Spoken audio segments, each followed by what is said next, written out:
여러분 안녕하십니까? 바로 보는 TV 옴부즈맨의 조혜린입니다. 지난주에도 연합뉴스TV에선 다양한 뉴스들을 발빠르게 보도해드린 바 있는데요. 먼저 한 주간 주요 뉴스부터 만나보시겠습니다.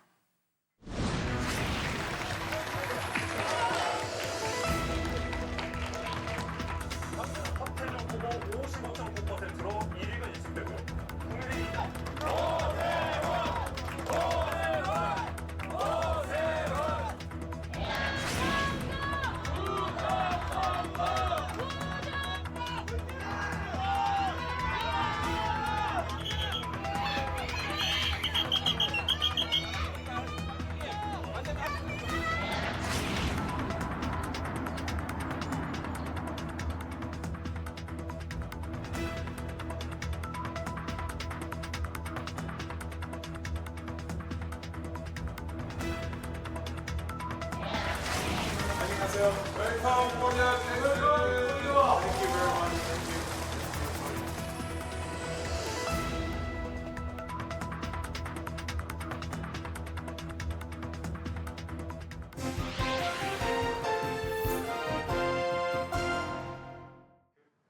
한 주간 보도 내용을 짚어보는 연합뉴스TV를 말한다 김정원입니다. 정부가 병원 입원실의 남녀 구별 운영 규정을 폐지하려다 각계의 반발에 부딪혀 철회했습니다. 성범죄 우려와 현장의 목소리를 외면한 탁상공론이라는 비판이 쏟아졌는데요. 연합뉴스TV 보도를 통해 살펴보겠습니다. 정부가 간병비 부담 완화를 목적으로 병원 입원실의 남녀 구별 운영 규정을 폐지하려 했지만 성범죄 노출 우려와 환자 불편을 호소하는 반발 민원이 쏟아지자 조건부 철회를 결정했습니다.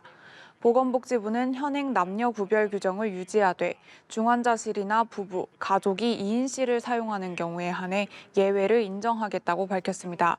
이번 논란의 발단은 지난해 4월 광주광역시가 부부가 같은 병실을 쓰지 못해 간병비가 늘고 민원이 생긴다며 규제 개선을 건의한 것이었습니다. 현장에서는 환자와 보호자의 목소리를 먼저 듣지 않은 탁상공론이라는 비판이 이어졌습니다.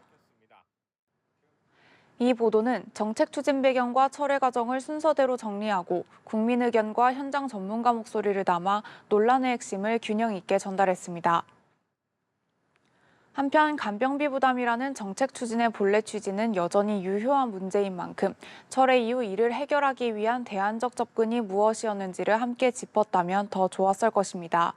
특히 복지부가 안전장치를 마련하겠다고 밝혔음에도 구체적으로 어떤 방안이 검토되고 있는지가 전달되지 않아 보도가 정책 철회 사실을 알리는 데 그친 점이 아쉽습니다.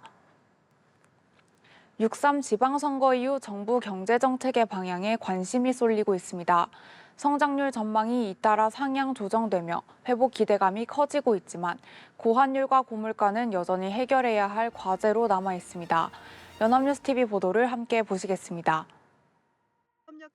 OECD가 올해 한국 경제 성장률 전망치를 기존 1.7%에서 2.6%로 대폭 상향 조정했습니다.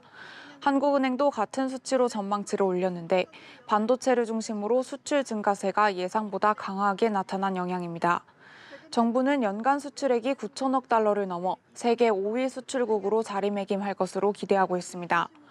그러나 넘어야 할 산도 적지 않습니다.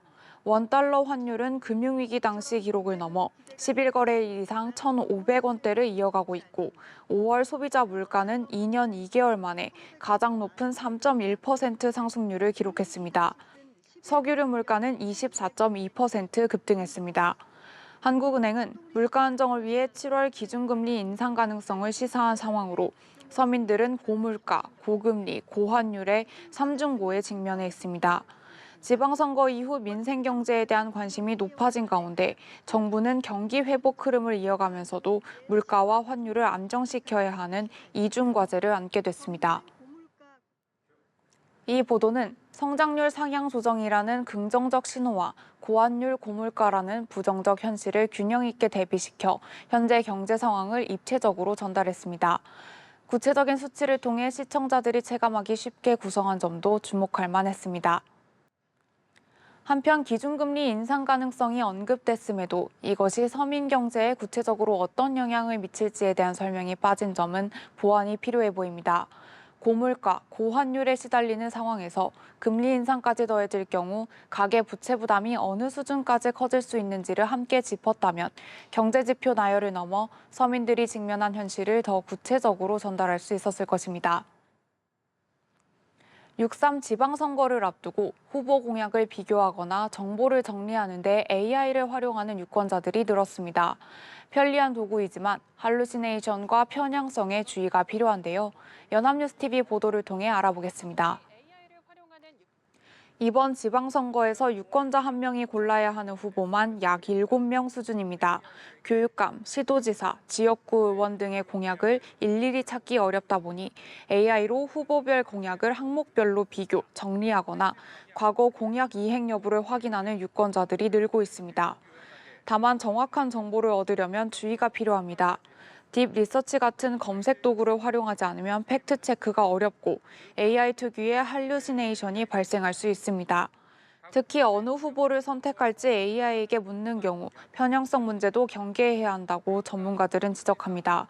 해외에서도 선거를 앞두고 AI를 활용하는 사례가 다수 발견되는 만큼 기술이 발전할수록 섬세하게 활용하는 것은 사람의 몫이라는 조언이 나옵니다. 이 보도는 AI가 선거정보 탐색의 새로운 수단으로 자리 잡고 있는 현상을 선거 시즌에 맞춰 시의적절하게 다뤘습니다. 기술 발전이 유권자의 정보 접근 방식을 바꾸고 있다는 사회적 변화를 구체적인 사례로 포착한 점도 인상적이었습니다. 다만 보도가 개인의 교차 검증 필요성을 강조하는 데 그친 점은 아쉬움으로 남습니다. 자발적으로 교차 검증을 하지 않거나 방법을 모르는 유권자들을 위한 공식적인 미디어 리터러시 교육이나 AI 활용 가이드라인 마련 등 사회적 논의의 필요성까지 짚었다면 보도가 더욱 실질적인 방향을 제시할 수 있었을 것입니다. 6.3 지방선거 당일 부정선거 감시를 명목으로 개설된 카카오톡 오픈 채팅방에서 투표지 사진이 무더기로 공유돼 선관위가 조사에 나섰습니다. 투표소 곳곳에서 소란도 이어졌는데요. 연합뉴스TV 보도를 함께 보시겠습니다. 지방선거 본투표 당일 카카오톡 오픈 채팅방을 통해 투표용지 사진과 투표자 수 개수지 등이 다수 공유됐습니다. 개수지에는 투표 소명과 참관인 이름, 투표자 수가 적혀 있었고 한미 공동 부정선거 조사단이라는 표기도 있었습니다. 선관위는 투표소 내 촬영을 금지하고 있으나 참관인의 촬영 자체를 법적으로 제한하기는 어렵다는 입장이며 소란 행위나 무효 투표지 촬영의 법 위반 여부를 검토 중입니다. 투표소 곳곳에서 소동도 벌어졌습니다. 서울 영등포구에서는 재투표를 시도하다 적발된 사례가 있었고 관악구에서는 투표용지를 촬영하다 제지당하는 일도 있었습니다. 인천에서는 투표용지를 덜 받은 것 같다며 재투표를 요구하는 사례도 발생했습니다. 이 보도는 투표 당일 벌어진 논란을 현장감 있게 전달하고 선관위의 법적 검토 현황까지 구체적으로 짚어 사안의 쟁점을 명확히 정리했습니다. 한편 부정선거 의혹을 제기하는 움직임이 선거 때마다 반복되고 있음에도 이에 대한 구조적 배경이나 사회적 맥락에 대한 분석이 빠진 점은 아쉬움으로 남습니다. 근거 없는 의혹 제기가 선거제도에 대한 불신을 심화시킬 수 있다는 점과 이를 완화하기 위한 선관위나 시민사회의 대응 방향을 함께 짚었다면 보도가 단순한 사건 전달을 넘어 민주주의 선거 문화에 대한 논의로 이어질 수 있었을 것입니다. 6.3 지방선거에서 서울 14개 투표소의 투표용지가 바닥나 투표가 일시 중단되는 초유의 사태가 빚어졌습니다. 유권자들이 장시간 대기하고 투표를 못하고 돌아간 시민도 나왔는데요.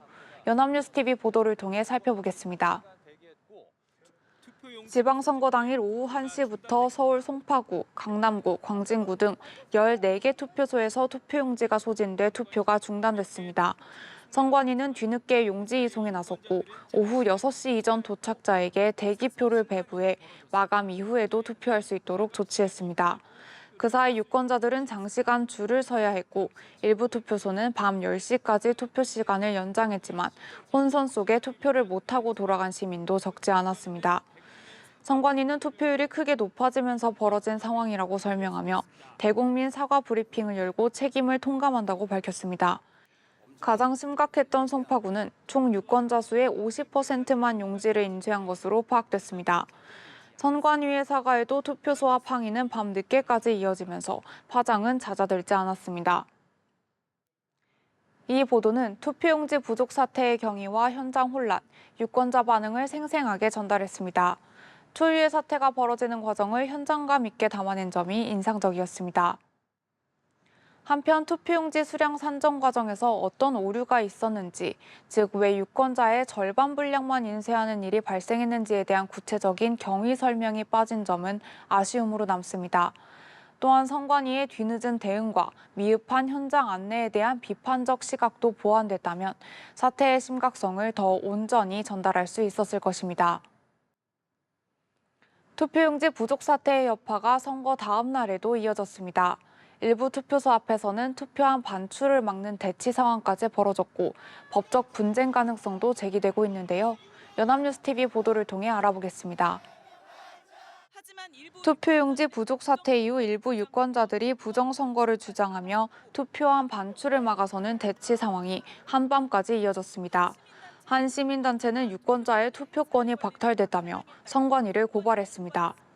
2021년 독일 베를린에서는 잘못된 투표용지 배부와 투표소 운영 중단 등이 겹쳐 2년 뒤 재선거가 치러진 사례가 있습니다. 전문가들은 그러나 이번 선거는 마감 전 도착 유권자에게 번호표를 배부해 투표 기회를 보장한 만큼 선거 전체를 무효로 돌리기는 어렵다고 분석합니다. 다만 기초자치단체장 선거처럼 수백 표 차이로 당락이 갈리는 경우 용지 부족으로 투표하지 못한 유권자의 존재가 선거 결과에 영향을 미쳤는지를 둘러싼 분쟁 가능성은 배제하기 어렵다는 관측도 나옵니다. 선관위는 부족했던 용지수 등을 추후 파악해 공개하겠다고 밝혔습니다. 이 보도는 사태의 후폭풍을 법적 쟁점과 해외 사례를 통해 입체적으로 조명했습니다. 전문가 찬반 의견을 함께 담아 법적 분쟁 가능성을 균형 있게 전달한 점도 눈길을 끌었습니다.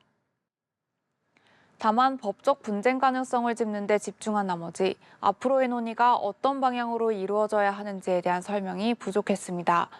투표하지 못하고 돌아간 유권자에 대한 피해 구제 방안은 무엇인지, 그리고 이번 사태가 드러낸 투표 용지 수량 산정 체계의 허점을 어떻게 보완할 것인지를 함께 짚었다면 보도가 사건 전달을 넘어 실질적인 제도 개선 논의로 이어질 수 있었을 것입니다.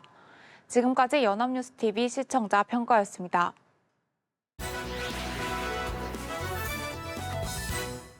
이번 시간은 주말에 방영되는 제작 프로그램을 대학생의 시선으로 분석하고 평가한 내용을 들어보는 캠퍼스 TV 리포트 시간입니다.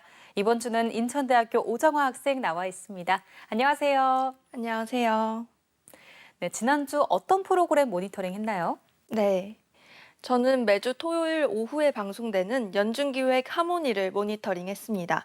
지난 방송에서는 러시아에서 온 쌍둥이 자매 슈라 씨와 레라 씨 가족의 특별한 부산 여행 이야기가 소개됐는데요. 반년 만에 한국에서 다시 만난 가족들은 함께 여행하며 그동안 나누지 못했던 일상과 추억을 채워갔습니다. 함께한 시간은 짧았지만 그 안에는 가족이라는 이름에 든든한 힘이 가득 담겨 있었는데요. 지금부터 그 따뜻한 이야기 함께 만나보시죠.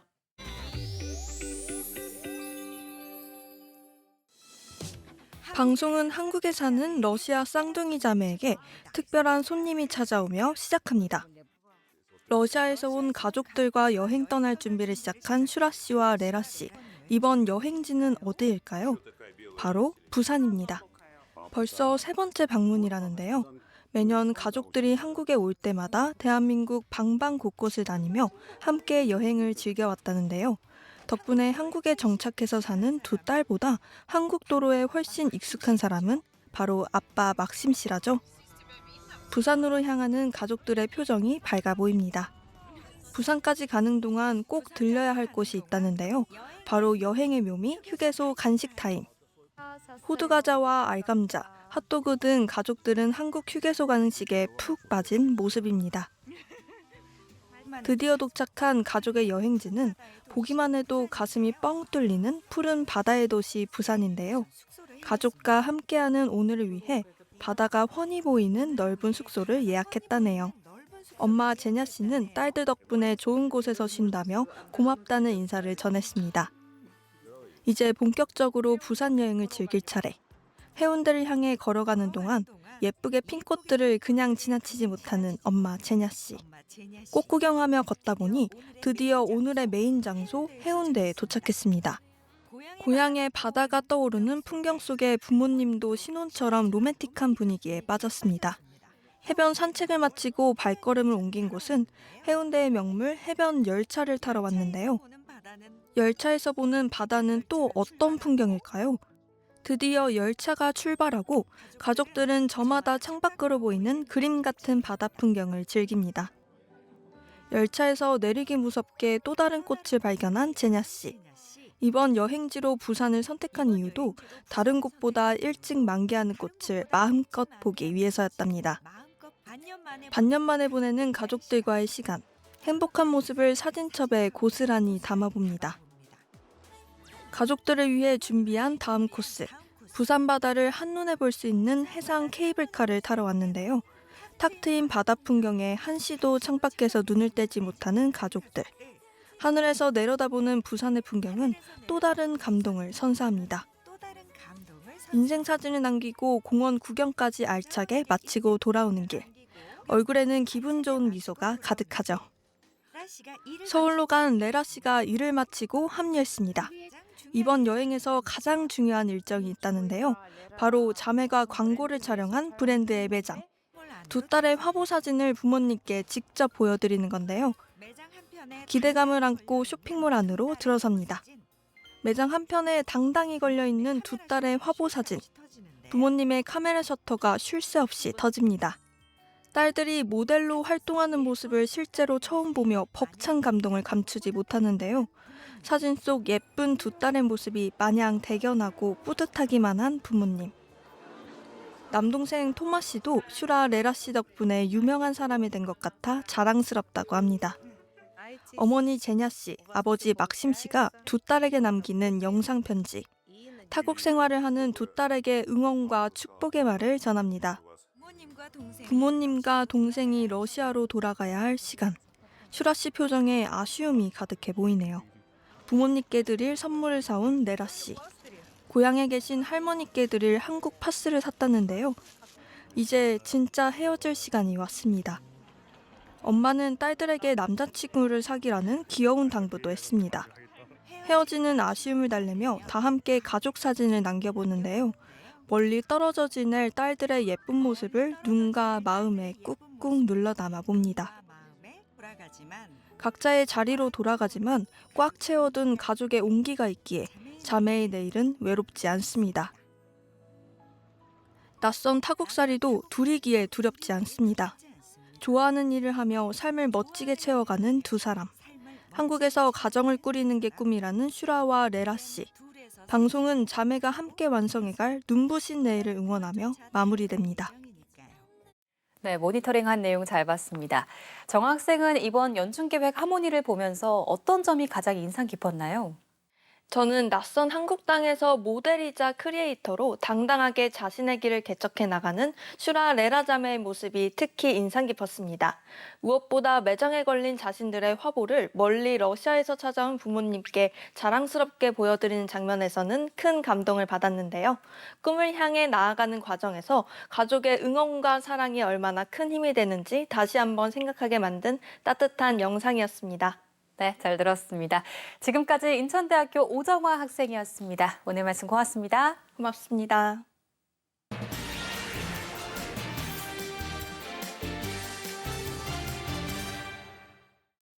서울도심 한복판에서 발생한 서소문 고가차도 붕괴 사고. 언론은 참사 직후 인명피해와 구조 상황을 긴급하게 전한 데 이어 사고 전 이미 이상 징후가 감지됐다는 사실과 현장 안전관리 부실 의혹에 주목하고 있는데요. 오늘 TV와 비평에서 이 내용 짚어보겠습니다. 도움 말씀에 국가공무원 인재개발원 김진숙 교수 나와 계십니다. 안녕하세요. 네, 안녕하세요. 네, 서소문 고가차도 1966년에 준공된 노후 도로죠. 지난해 8월부터 철거 공사가 진행 중이었는데 네. 지난달 26일에 철거 현장 안전정만 도중에 상판과 지지대가 무너지는 사고가 발생했습니다. 이번 붕괴 사고 경위에 대해서 좀 간략히 짚어주시죠. 네, 이제 사고가 난 서소문 고가차도는 무려 60년이나 된 아주 노후된 도로입니다. 이미 재난위험시설인 D등급을 받을 만큼 구조적으로 매우 취약한 상태였습니다. 사고 당시의 상황을 좀 구체적으로 보면 현장 감리단과 시공사가 합동으로 안전점검을 벌이고 있었습니다. 철거를 하려면 상판을 구간별로 잘라내야 하는데 이 잘라낸 상판을 이제 크레인으로 들어올리기 전에 상판이 무너지지 않도록 받쳐주는 임시 지지대를 점검하던 순간에 이제 구조물에서 균열이 가기 시작했고 노후화된 상판의 무게중심이 한쪽으로 쏠리면서 기존에 있던 교각과 임시 지지대가 거대한 하중을 견디지 못한 것입니다. 문제는 이런 노후 구조물을 해체하는 고난도 공사였음에도 불구하고 현장에서는 가장 기본적인 안전 수칙들이 전혀 지켜지지 않았다는 점입니다. 특히 사고 발생 12시간 전인 새벽에 이미 상판에 심각한 변형이 관측됐지만 붕괴 전조 증상을 확인하고도 무리하게 점검을 강행한 것이 이제 문제점으로 지적됐습니다. 이번 사고로 이제 상판이 6m 아래로 한꺼번에 주저앉으면서 그 위에서 상태를 살피던 시공사 현장 소장과 감리 단장 그리고 외부 구조기술사 등 전문가 3명이 추락해서 숨졌고 관계자 3명이 중상을 입었습니다. 이번 사고는 위험 신호를 감지하고도 설마 무너지겠나 하는 방심이 불러온 인재라는 지적입니다. 전국에는 서소문 고가도로처럼 지어진 지 오래된 노후 교량과 구조물들이 많이 있는데요. 이들 철거 현장에 대한 안전관리 시스템을 전면 재점검해야 할 것 같습니다. 네, 이 사고 여파로 철거 작업이 미뤄지고 또 일부 열차 운행이 중단되면서 시민들의 혼란이 가중되기도 했는데요. 네. 사고 수습 과정과 여파에 대해서 언론에서는 어떻게 보도했는지 전해주시죠. 네, 이제 서소문 고가차도 아래에는 이제 서울역으로 운행하는 열차가 오가는 철길 건널목이 있는데요. 이곳은 열차가 이제 서울역과 고양시 행신 차량기지 등을 오갈 때 지나는 곳입니다. 이번 사고는 고가도로가 철길을 덮쳤기 때문에 일부 열차 운행에 차질이 빚어질 수밖에 없었습니다. 이로 인해서 시민들은 큰 혼란과 불편을 겪었었죠. 이후 사고 발생 나흘 만에 경의선 운행 재개를 시작으로 모든 열차가 정상 운행되고 있습니다. 이번 사고에 대해 언론에서는 중대재해처벌법의 적용을 피할 수 없는 전형적인 관리 실패라면서 사후 약방문 수습에 그쳐서는 안 된다고 지적했습니다. 책임 관계를 이제 명확히 밝혀내야 차후에 도심지 철거 공사에서 이 같은 인재를 막을 수 있다라고 강조했습니다. 동아일보는 철거 작업이 당초 승인된 시공 계획서와 전혀 다른 순서로 진행된 정황을 지적했습니다. 원래 계획대로라면 안전을 위해서 이제 고가차도 양 끝단부터 순차적으로 해체했어야 하지만 현장 여건을 핑계로 사고 구간의 상판 절단 작업을 무리하게 동시에 진행하다 하중 균형이 깨졌다는 분석입니다. 현장의 관행적인 계획 변경이 부실 책임으로 이어졌다고 꼬집었습니다. 한겨레는 사고가 일어난 당일에 콘크리트 상판 치마가 시작된 새벽 2시 30분부터 붕괴 직전까지 12시간 동안 고가 아래 철로로 열차가 59대나 지나간 것으로 확인됐다면서 하마터면 대형 참사로 이어질 뻔한 아찔한 순간이었다고 지적했습니다. 특히 서울시가 상판 대들보가 내려앉아서 이제 공사를 중단한 사실을 보고받았는데도 열차 운행 통제 요청 등 안전 조처를 전혀 하지 않았다면서 서울시를 질책했습니다. 네, 경찰은 이 붕괴 사고 사흘 만에 서울시와 시공사 등을 상대로 압수수색에 나섰고요. 네. 국토부도 진상조사에 착수했습니다. 서울시에 대한 전방위 수사가 선거 개입 공방으로 번지기도 했는데 사고 원인과 수사 방향에 대한 언론 보도 내용도 전해주시죠. 네, 언론에서는 이번 사고를 안전 불감증이 초래한 부끄러운 참사라고 비판하면서 수사의 방향에 주목하고 있는 모습입니다. 전문가들은 상판 작업으로 받침보의 이제 균형이 무너져서 갑작스럽게 붕괴가 일어났을 가능성이 있다고 지적하고 있습니다. 특히 2.9cm의 치마가 발견된 시점에 지지대 같은 안전 조치를 하거나 안전 진단 시 추락 방지용 장구를 갖췄다면 사고의 피해를 줄일 수 있었을 것이라고 전했습니다. 서울시가 작성한 작업 지침서에는 붕괴를 막기 위해 필요한 경우 지지대 등의 보강시설을 설치해야 한다라고 명시돼 있지만 사고 전에 이런 시설은 설치돼 있지 않았다는 것입니다. 중앙일보는 구조물이 내려앉았다는 것은 언제든 무너질 수 있다는 명백한 경고인데 위험이 감지됐다면 현장을 전면 통제해야 했지만 오히려 전문가들을 불안정한 상판 위로 직접 걸어 들어가게 만들어서 참변을 당했다라면서 비판했습니다. 노후 구조물 철거 공사는 일반 건설 공사보다 훨씬 높은 수준의 위험 관리가 요구되는데도 최소한의 안전 장비와 보호 절차가 충분히 마련되지 않았다라면서 현장 안전 관리 체계의 한계를 지적했습니다. 경향신문은 서소문 고가 철거 공사장이 지난해 9월 공사 개시 직전 이루어진 서울시의 현장 안전점검에서 미흡 평가를 받은 것으로 확인됐다라고 전했습니다. 또 철거 공사가 시작된 이후 코레일이 고가 하부에 철길 건널목 사고 발생 우려를 수차례 제기했지만 특별한 조치가 없었다라고 전했습니다.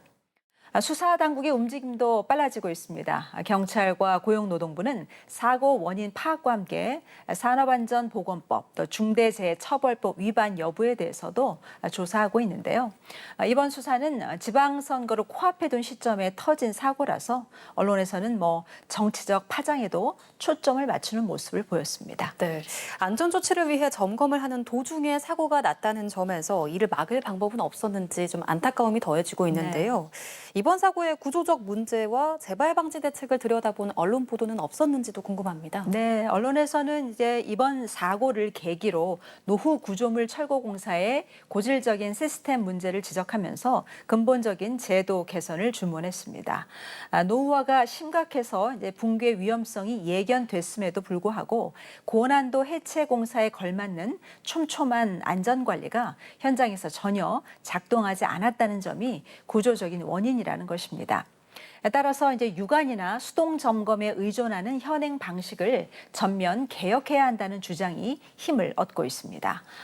해체 공사 중에 구조물의 미세한 움직임이나 변형을 IoT, 즉 사물 인터넷 센서로 실시간 감지하고 위험 수치에 도달하면 자동으로 현장과 인근 교통망에 경보를 울리는 시스템 도입을 대책으로 제시한 것입니다. 또한 인허가 기관의 현장 실사 계획을 강화해야 한다는 지적도 많았습니다. 계획서 같은 서류 승인에만 그치지 말고 심사 제도를 보완해서 계획서대로 시공이 이루어지고 있는지 지자체나 국토교통부가 불시에 현장을 실사하고 무단 공법 변경이 적발될 경우 즉시 공사를 중지시키는 강력한 제재 권한이 필요하다는 것입니다. 특히 이제 고가도로 아래로 철도나 지하철이 지나가는 도심지 공사의 특성을 고려해서 발주처와 철도 운영기관이 실시간으로 안전 데이터를 공유하는 통합 관제 시스템의 필요성도 제기됐습니다. 위험 징후가 발견되는 즉시 어느 기관이든 선제적으로 열차를 멈추거나 또 도로를 통제할 수 있는 법적인 권한을 명문화해야 한다는 지적입니다. 하지만 이 서소문 고가차도처럼 노후 교량과 구조물이 전국에 여전히 많다는 점에서 불안감이 좀 커지고 있는데요. 네. 언론이 어떤 역할을 해야 할지도 짚어주시죠. 네, 시민들은 내가 매일 다니는 어떤 다리와 도로가 안전한지 늘 불안할 수밖에 없습니다. 언론이 지자체의 안전등급 분류나 또 정밀 안전 진단 결과가 투명한지 추적해서 위험 요소를 선제적으로 발굴해서 알리는 감시자가 돼야 할 것입니다. 그래야 또 정부와 지자체도 긴장감을 가지고 관리를 소홀히 하지 않겠죠. 또 사고의 근본적인 원인으로 지목되는 구조적인 병폐를 끊임없이 파헤치고 고발해야 할 것입니다. 현장에서는 여전히 비용을 아끼려고 무리하게 공사 기간을 단축하거나 안전계획서를 어기는 관행이 반복되고 있을지 모릅니다. 언론은 단순히 구조물이 붕괴됐다는 사고의 겉모습만 보여줄 것이 아니라 그 이면에 숨은 저가 수주 경쟁이나 형식적인 감리 또 원청과 하청의 책임 전가 같은 건설업계의 고질적인 문제를 집요하게 추적해야 할 것입니다. 우리 사회 전반에 성숙한 안전 문화를 정착시키는데 언론이 앞장서주길 기대합니다. 네, 언론이 기억해야 할 내용까지 잘 들어봤습니다. 지금까지 도움 말씀에 국가공무원 인재개발원 김진숙 교수와 함께했습니다. 오늘 말씀 고맙습니다. 네, 감사합니다. 저희 옴부즈맨 제작진은 여러분의 소중한 의견들을 기다리고 있습니다. 방송을 보시고 느낀 소감을 연합뉴스 TV 홈페이지 내 시청자 게시판이나 SNS로 보내주시면 됩니다. 저희는 다음 주 이 시간 다시 인사드리겠습니다. 여러분 고맙습니다.